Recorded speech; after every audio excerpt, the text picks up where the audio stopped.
Hai anak-anak hebat. Ketemu lagi dengan Bu Mumba. Jangan lupa like dan subscribe ya. Terima kasih. Assalamualaikum warahmatullahi wabarakatuh. Semangat pagi anak-anak hebat. Bagaimana kabar kalian hari ini? Semoga kita semua senantiasa sehat walafiat. Mari sama-sama berdoa semoga pandemi ini segera berakhir agar kita bisa beraktivitas dengan normal kembali.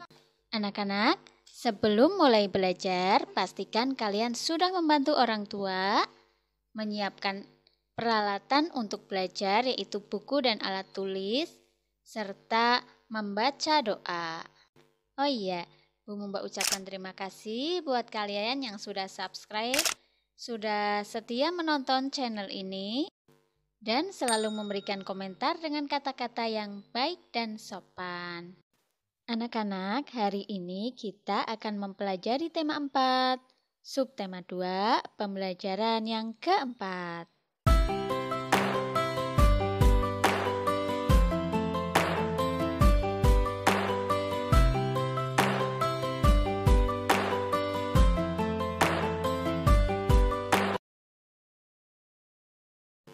Anak-anak hebat, menurutmu, apakah globalisasi selalu memberikan manfaat yang positif? Apa saja sikap yang harus kita kembangkan untuk menyikapi era globalisasi ini? Bacalah teks berikut ini. Globalisasi bermanfaat atau tidak? Apa manfaat globalisasi bagi manusia di berbagai belahan dunia? Perhatikan di sekitar kita. Ketika kita berbelanja di supermarket, kita menemukan berbagai makanan dan barang yang diproduksi di luar negeri. Aneka pasta dari Italia, keju dari Belanda, kursi plastik buatan Tiongkok, atau peralatan dapur produksi Jerman. Apakah makanan dan barang produksi Indonesia juga ada di luar negeri? Tentu saja. Sekarang di negara lain tidak sulit menemukan gudeg dalam kaleng produksi Indonesia. Kain dan perabot hasil karya pengrajin daerah pun semakin terkenal di mancanegara. Kemudahan dalam pertukaran produk merupakan salah satu hal positif dari globalisasi. Perkembangan teknologi dan komunikasi yang semakin canggih menandai dimulainya era globalisasi. Telepon, satelit, televisi, dan jaringan internet membawa berita dari belahan dunia lain tanpa jeda waktu. Dalam sekejap, berita penting dan populer tersampaikan ke segala penjuru dunia. Namun, perlu pula kita waspadai. Globalisasi dapat memengaruhi kebudayaan manusia di sebuah negeri. Masuknya pengaruh asing secara tidak langsung akan membawa perubahan budaya dalam masyarakat. Perubahan budaya bisa menjadi pengaruh positif, namun bukan tidak mungkin membawa pengaruh negatif. Saat ini, di kota besar di Indonesia, anak-anak muda gemar menikmati tayangan dari Korea. Mereka juga meniru cara berpakaian muda-mudi Korea. Apakah sesuai dengan nilai-nilai dalam budaya Indonesia? Belum tentu. Pengaruh positif akibat globalisasi tentu akan memperkaya manusia di sebuah negeri.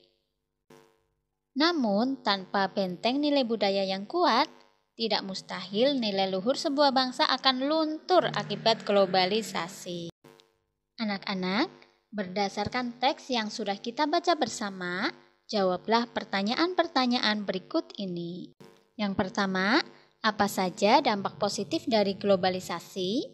Yang kedua, apa saja dampak negatif dari globalisasi? Yang ketiga, mengapa globalisasi dapat memengaruhi budaya bangsa? Pertanyaan keempat, mengapa globalisasi menjadi tantangan tersendiri untuk kita? Yang kelima, apa yang harus kita lakukan untuk menghadapi era globalisasi? Kemudian yang keenam, gambarkan secara visual salah satu dampak dari globalisasi. Contohnya seperti ini ya.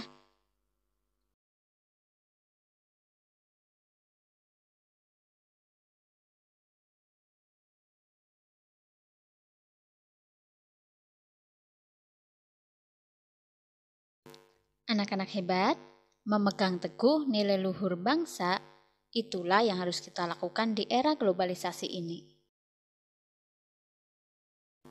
Anak-anak hebat, masih ingatkah kalian dengan cerita Mang Samet pada pembelajaran 2? Video pembelajaran 2 yang ini ya.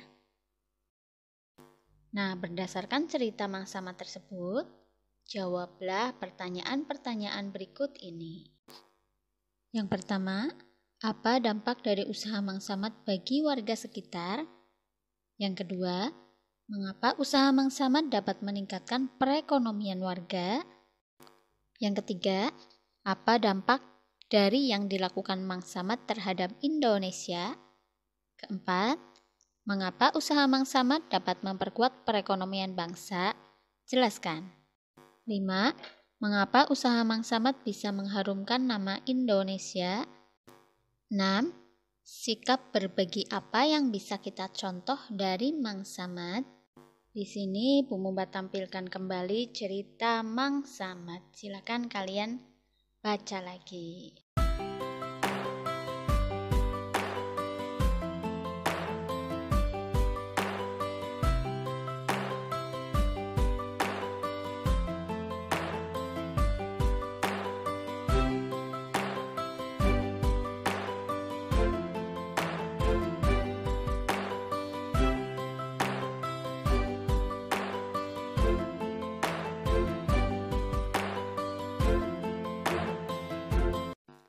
Setelah kalian membaca kembali cerita Mang Samet, silakan kalian kerjakan atau kalian jawab pertanyaan-pertanyaan yang tadi sudah Bu Guru tampilkan. Banyak pelajaran sikap yang bisa kita ambil dari kisah Mang Samet, misalnya suka bekerja keras, percaya diri, ulet, pantang menyerah, mau belajar, tidak cepat puas, dan mau berbagi dengan orang lain. Dari sikap-sikap tersebut, sikap mana yang bisa kamu contoh dari Mang Samet yang dapat diaplikasikan atau diterapkan dalam kehidupan sehari-hari? Tuliskan rencanamu dalam tabel berikut ini. Di sini Bu Guru akan memberikan satu contoh.